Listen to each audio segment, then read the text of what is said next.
आपके अपने YouTube channel रंग साड़ी क्लास में दोस्तों आपका स्वागत है। दोस्तों आज की इस वीडियो में हम क्या है कक्षा 12वीं हिंदी आरोही में क्या है अध्याय 2 पतंग कविता का क्या है अति महत्वपूर्ण क्या है प्रश्न उत्तर देखने वाले हैं। इससे पहले दोस्तों मैंने आपको क्या है पतंग कविता का क्या है भावार्थ समझाया है, साथ ही क्या है इसके एमसीक्यू मतलब अति महत्वपूर्ण प्रश्न बताए हैं। तो आपको क्या है डिस्क्रिप्शन में प्लेलिस्ट की लिंक है हिंदी वाली, उस पर जाकर आप क्रम से क्या है वीडियो देख लीजिएगा। चलिए स्टार्ट कर लेते हैं। ओके, तो सबसे पहले अपना क्वेश्चन आता है, सबसे तेज बौछारें गई भादो गया के बाद प्रकृति में जो परिवर्तन कवि ने दिखाया है उसका आपको क्या है वर्णन अपने शब्दों में करना है। तो उत्तर देख लेते हैं। पतंग कविता में कवि आलोक धनवा ने बच्चों की बाल सुलभ इच्छाओं और उमंगों का प्रकृति के साथ उनके रंगात्मक संबंधों का अत्यंत सुंदर क्या है चित्रण करते हुए यह व्यक्त किया है। आपको पता है पूरी कविता में क्या है कवि आलोक धनवा जी ने क्या किया है, जो क्या है प्रकृति में जो क्रियाएं हो रही हैं, ओके परिवर्तन हो रहे हैं, उनकी तुलना किससे की है, बच्चों की जो क्रियाएं हैं, ओके इच्छाएं उमंग है, ओके उत्साह है, उससे की है। ओके, और अभिव्यक्त किया है कि भादो मास गुजर जाने के बाद घनघोर बारिश समाप्त हो जाती है, शरद ऋतु का आगमन होता है, खरगोश की लाल आंखों जैसी चमकीली धूप निकल आती है। इसके कारण क्या है चारों ओर उज्जवल चमक बिखर जाती है, आकाश साफ और मुलायम हो जाता है, हवाओं में एक मनोरम सुगंधित महक फैल जाती है। शरद ऋतु के आगमन से चारों ओर क्या है उत्साह एवं उमंग का वातावरण होता है, पतंगबाजी का क्या है माहौल बन जाता है। तो ये सब क्या है परिवर्तन आते हैं। ओके, जब क्या है भादो मास आ जाता है। ओके, तो ये सब परिवर्तन होते हैं। चलिए दूसरा क्वेश्चन देख लेते हैं। दूसरा क्वेश्चन पूछा जा रहा है, सोचकर बताएं कि पतंग के लिए सबसे हल्की और रंगीन चीज, सबसे पतला कागज, सबसे पतली कमानी जैसे विशेषणों का प्रयोग क्यों किया गया है। ओके, चलिए इसका देख लेते सॉल्यूशन। तो क्यों किया गया है, तो कि सब पतंग के लिए सबसे हल्की और रंगीन चीज, सबसे पतला कागज, सबसे पतली कमानी जैसे विशेषणों का प्रयोग कर कभी उसका साकार रूप पाठकों के सामने रखना चाहता है, उनके मन में क्या जिज्ञासा जगाना चाहता है तथा पतंग को क्या है विशिष्ट बनाकर उसकी ओर उनका ध्यान आकर्षित करना चाहता है, क्योंकि विशेष वस्तु प्राप्त करने की लालसा सबके भीतर रहती है। मतलब क्या है ये सब शब्द प्रयोग किए गए हैं ये क्या है विशेषण के रूप में प्रयोग किए गए हैं, जिससे क्या है जो पाठक हैं उनके मन में क्या है एक आकर्षण बना रहे हैं। तीसरा क्वेश्चन आपसे पूछा जा रहा है, बिंब स्पष्ट करें। बिंब स्पस्ट करें मतलब ये किस प्रकार का बिंब है, स्थिर बिंब है कि गतिशील बिंब है। चलिए आपको बता देता हूँ।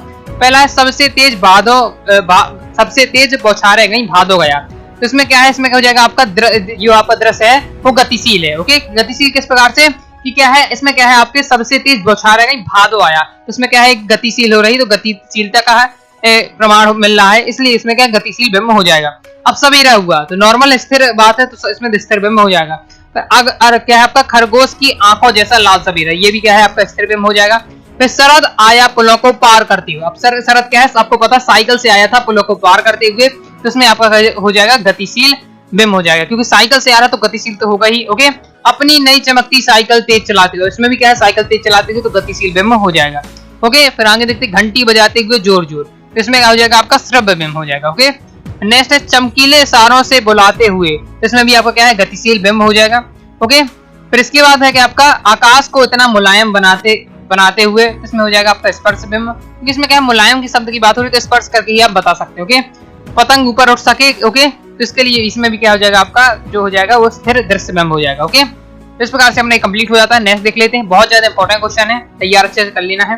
क्या जन्म से ही वे अपने साथ लाते हैं कपास, कपास के बारे में सोचे कि कपास से बच्चों का क्या संबंध बन सकता है। तो मैंने आपको कहा जब हवा समझाया था कि जो कपास का यहाँ प्रयोग किया गया है वो नरम और मुलायम से ही है, क्योंकि बच्चे के शरीर होता है छोटे बच्चों का कोमल और मुलायम होता है। ओके, इसलिए क्या है कवि ने जो कपास होता है वो भी कोमल और मुलायम होता है, इसलिए कवि ने क्या है बच्चों के शरीर की तुलना क्या है कपास से की है। तो देख लेते हैं, बच्चों के पैर कपास की तरह मुलायम, नरम, मुलायम, हल्के फुल्के और चोट खाने में समर्थ होते हैं, इसलिए वे पूरे दिन नाच कूद करते रहते हैं। पतंग की ऊंचाइयों तक पहुंचाने की धुन में वे इतने मग्न हो जाते हैं कि कपास जैसे मुलायम उनके तलवे जमीन की कठोरता का अनुभव नहीं कर पाते। ओके, इस प्रकार से क्या है जो कपास की तुलना की है बच्चों के जन्म से की गई है। ओके, फिर देख लेते हैं नेक्स्ट क्वेश्चन, पतंगों के साथ साथ वे भी उड़ रहे हैं, बच्चों का उड़ान से किस प्रकार से संबंध है और कैसा संबंध है।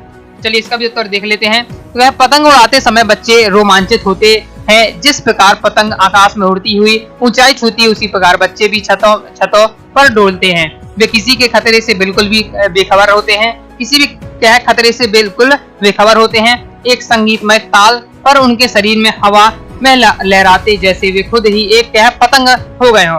पतंग उड़ाते उड़ाते मानो उनके छोटे छोटे सपने भी क्या है में पंख लग गए हो। ओके, इस प्रकार से क्या है कवि ने क्या किया है, पतंगों के साथ साथ वे भी उड़ रहे हैं। इसमें क्या है बच्चों का उड़ान का संबंध क्या है कि जब क्या है वो भी पतंग उड़ाते हैं तो वो उनके भी सपने क्या है उड़ रहे हैं। इस प्रकार से क्या है कवि ने तुलना की है। आगे नेक्स्ट क्वेश्चन देख लेते हैं।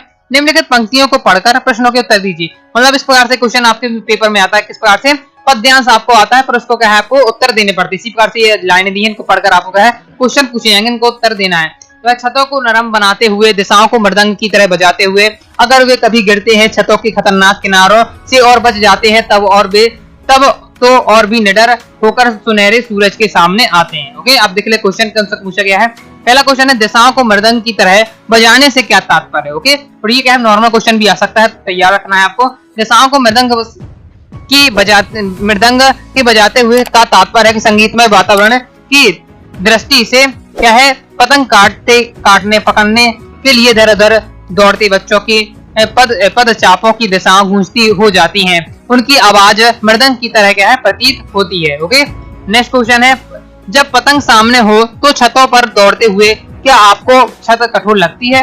तो आप उत्तर क्या है नहीं। जब क्या है पतंग सामने हो तो क्या है छतों पर दौड़ते हुए छत क्या है कठोर नहीं लगती, उस समय क्या है उसे पकड़ने की धुन में मग्न होते हैं। ओके, नेक्स्ट देख लेते हैं। नेक्स्ट है खतरनाक परिस्थितियों का सामना करने के बाद आप दुनिया की चुनौतियों का सामने स्वयं को कैसा महसूस करते हैं। तो खतरनाक परिस्थितियों का सामना करने के बाद हम दुनिया को क्या है चुनौतियों के सामने स्वयं को सक्षम क्या है महसूस करते हैं। ओके, निडरता उत्पन्न होने से क्या है आत्मविश्वास बढ़ता है। ओके, तो ये इस प्रकार से आपके स्वयं से संबंधित क्वेश्चन पूछे गए। नेक्स्ट आत्मा क्वेश्चन आ जाता है आसमान में रंग बिरंगी पतंगों को देखकर आपके मन में कैसे ख्याल आते हैं लिखिए। तो आसमान में क्या है रंग बिरंगे पतंगों को देखकर मुझे मन में क्या है होता है कि पंछी बन स्वच्छंद नाव में उड़ता फिरूं और क्या है उड़कर सिरे तक पहुंच जाऊंगा। आपने भी देखा होगा जब आप पतंग देखते होंगे तो आपका भी लगता है कि मैं भी क्या है इसी प्रकार से क्या है पक्षी बढ़कर क्या है उड़ूं। ओके, इन पतंगों की तरह है, तो वही यहाँ लिखा गया है। ओके, लास्ट क्वेश्चन देख लेते हैं, 8वां क्वेश्चन।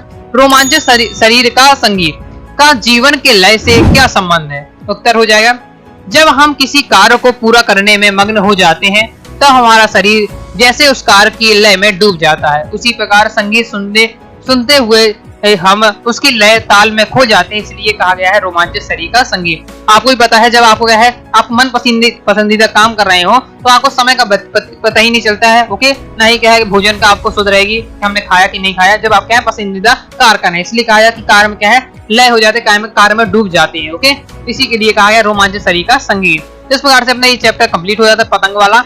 आई होप दोस्तों आपको ये चैप्टर पसंद आया होगा, साथ ही आपको क्या समझ में आया होगा। वीडियो पसंद आया वीडियो को लाइक और चैनल सब्सक्राइब जरूर करिए। कोई भी डाउट हो दोस्तों बेझिझक हो गया आपको क्या है कमेंट बॉक्स में पूछ लेना है। टेलीग्राम को ज्वाइन कर लीजिएगा, अनुराग स्टडी क्लासेस के नाम से है।